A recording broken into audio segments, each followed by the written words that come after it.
You won't believe how a simple garage build turned my quiet life upside down. Until Karen showed up.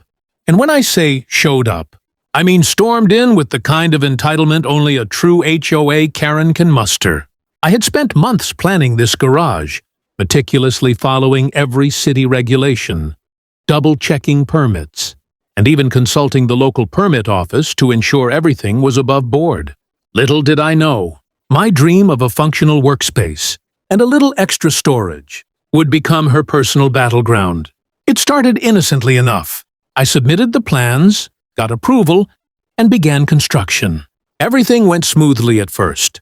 Trucks delivering materials, contractors hammering away, the sound of progress humming through my property. Then one sunny morning, I noticed Karen standing at the edge of her perfectly manicured lawn, hands on her hips, glaring at my garage like it had personally insulted her family. She had that classic look, lips pursed, eyebrows arched, and the unmistakable air of self-righteous authority. "I'm calling the permit office," she announced, as if her mere threat could halt construction. I smiled politely, trying to remain calm, but deep down, I knew this was going to escalate. After all, I had every paper, every signature, and every approval in my folder. But Karen doesn't see facts. She sees opportunities to complain. Over the next few days, Karen escalated quickly. She left passive-aggressive notes in my mailbox, snapped photos of my garage at odd angles, and even attempted to rally my neighbors to her cause. I watched her march to the HOA office like a general leading troops into battle, only to find herself perplexed when she returned empty-handed. Every objection she filed seemed more creative than the last. The roof pitch, the color, even the angle of the driveway. It was astonishing how a single structure could inspire such devotion to nitpicking.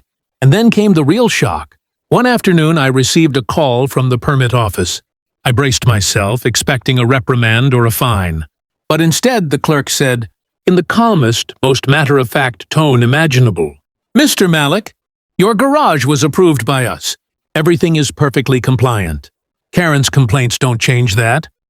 I almost dropped the phone. The audacity of Karen versus the authority of the city, it was like watching a toddler challenge a judge in court. Her fury was palpable. She had spent days crafting arguments, taking photos and writing letters, only to be told that the law and the permit office were on my side. It was beautiful chaos, and yet she didn't give up. Oh no, this was only the beginning.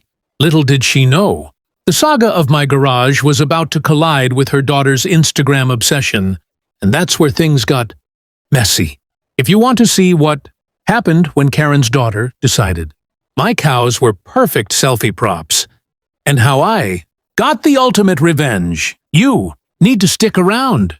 Just when I thought Karen's garage war was the peak of absurdity, her daughter entered the picture, literally. She had discovered my small herd of cows grazing peacefully in the back pasture and immediately decided they were perfect for her Instagram feed. I first noticed her crouching behind my fence, phone in hand, snapping selfies with the cows, completely ignoring my presence. At first I thought, okay, harmless fun. But then I realized she was treating my livestock like props in her personal fashion show. The audacity? These weren't just any cows. They were my pride and joy. I've spent years feeding, training, and caring for them. Yet here she was, giggling, posing, and making my cows the unwitting stars of her social media content. I tried diplomacy. I walked up calmly and said, "Hey, could you not use my cows for selfies?" She flashed a sweet, innocent smile, the kind that usually precedes the worst trouble, and said, "It's fine, they love me." I swallowed my irritation. This was Karen's daughter, after all, and then the idea hit me. A playful, utterly satisfying idea. Why not join the photo shoot in a way she would never forget? That's when I wheeled out the manure loader. Yes, the very same tractor attachment I use for cleaning the barn. It started subtly. I didn't dump anything, didn't make a scene, just gently maneuvered the loader behind her as she snapped another selfie. From her angle, she was entirely focused on the cows, unaware that I was about to turn her perfect Instagram moment into comedic chaos. The moment she took a step back, I slowly, innocently, lifted the loader, letting a harmless splash of manure combo soil mixture land perfectly in the frame behind her. Her eyes went wide. She froze. And then, instant chaos. She squealed, tried to dodge, and in that split second, I captured her absolute shock. Meanwhile, my cows stared, utterly unbothered, like they'd seen it all before. The photos she had imagined as adorable selfies with cows were now a mix of horror and comedy. Priceless content that no influencer could stage. By the time Karen came running, convinced another outrage had occurred, she found her daughter covered in cow-related chaos and me grinning innocently. I calmly said, all perfectly compliant with farm rules. "Ma'am." Karen's face twisted between fury and disbelief. She had underestimated not just the garage, but now the entire farm experience. It was a moment of poetic justice, and honestly, a little therapeutic. Karen's daughter learned firsthand that my cows weren't props, and Karen learned that trying to control every inch of my property had limits. But the saga wasn't over. Oh no, the garage controversy still loomed, and Karen had a plan to escalate things further. This time involving the city, permits, and her trademark over-the-top complaints. Next, I'll show how Karen took her fight over my garage to the permit office itself, and how the response left her speechless. After the cow photobomb incident, I thought things might finally settle down. But Karen doesn't do settle down. Instead, she redirected her energy toward what she clearly considered her ultimate weapon, the city permit office. According to her, my garage wasn't just an eyesore, it was a violation waiting to happen. She stormed into the office with a binder full of photos, sketches, and dramatic complaints, expecting instant action. I could almost picture her marching in like a general with a battle plan, fully convinced the bureaucrats would bow to her demands. Meanwhile, I had my own quiet confidence. I had every permit, every approval, every signature carefully organized in a folder labeled Karen Proof. I knew this battle wasn't just about building codes. It was about principle, and I had the law and the city on my side. Karen started her presentation with gusto, pointing at angles, dimensions, and the color of the roof. "This garage violates HOA guidelines," she insisted, slamming her photos onto the desk. The clerk behind the counter, however, didn't flinch. He listened politely, nodding as if he had heard everything before. And he had.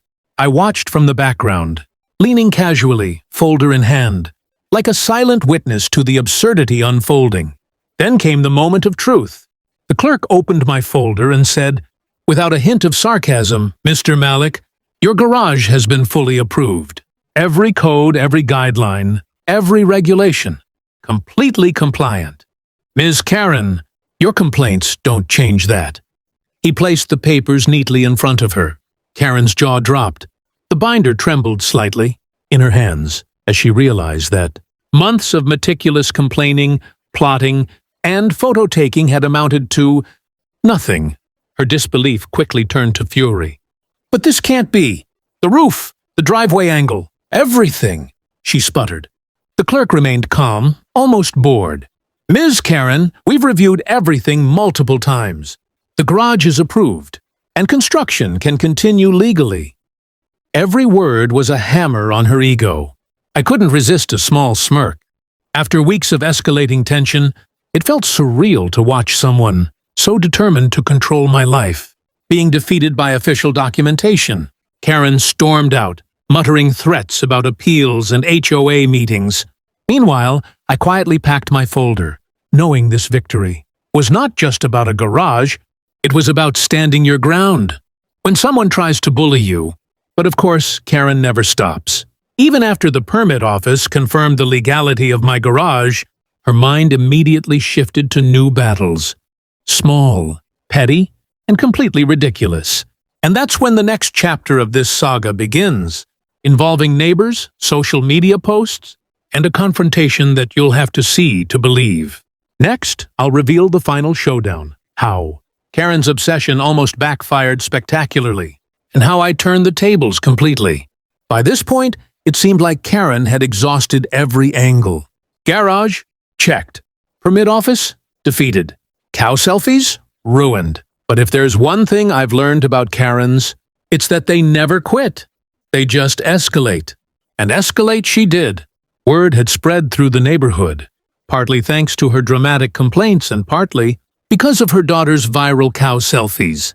Suddenly, I was the center of a suburban saga, and Karen had an audience waiting for the next act. One crisp morning, I noticed her standing at the edge of my property again, clipboard in hand, her gaze scanning every inch of the garage like a hawk eyeing prey.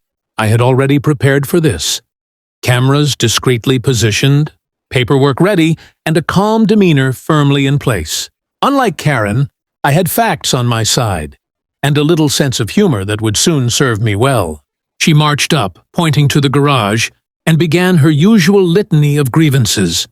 "This siding isn't exactly HOA approved," she barked. "The drainage could flood your neighbor's yard." I smiled politely, letting her vent. Then, just as she reached for what I assumed would be another wild accusation, I calmly held up the folder. "Everything here has been approved by the city," I said. "Every code, every measurement, every guideline." Her face went red, a mix of fury and embarrassment. But I have neighbors who," she stammered. I shook my head, gently but firmly. "The city has already verified everything.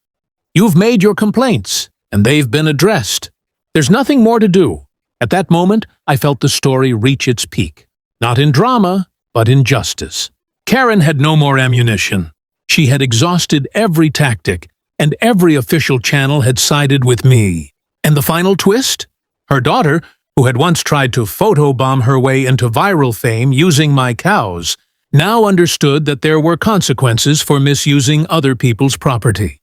She sheepishly waved from the edge of the pasture, giving a small, embarrassed grin. I realized something important. Sometimes, standing your ground isn't about confrontation. It's about patience, preparation, and a bit of creativity. My garage wasn't just a building. It was a symbol of persistence, a reminder that you don't have to let entitlement and pettiness dictate your life. And yes, a manure loader can sometimes be the perfect comedic punctuation to a suburban saga, but only if used wisely. As Karen finally retreated, muttering about appeals that would never happen, I looked at my perfectly legal, fully approved garage and the cows grazing peacefully in the background. Justice wasn't loud, flashy, or dramatic. It was quietly satisfying. And in that moment, suburban peace returned, until the next inevitable absurdity. If you enjoyed this story, don't forget to like, comment, and subscribe for more wild neighborhood tales. You never know what Karen might do next. Enjoying this wild suburban showdown? Hit that subscribe button to catch more unbelievable neighborhood stories. If you got a laugh or a little revenge inspiration from the Garage and Cow Chaos, give this a like and drop a comment below. What would you have done if Karen came knocking at your property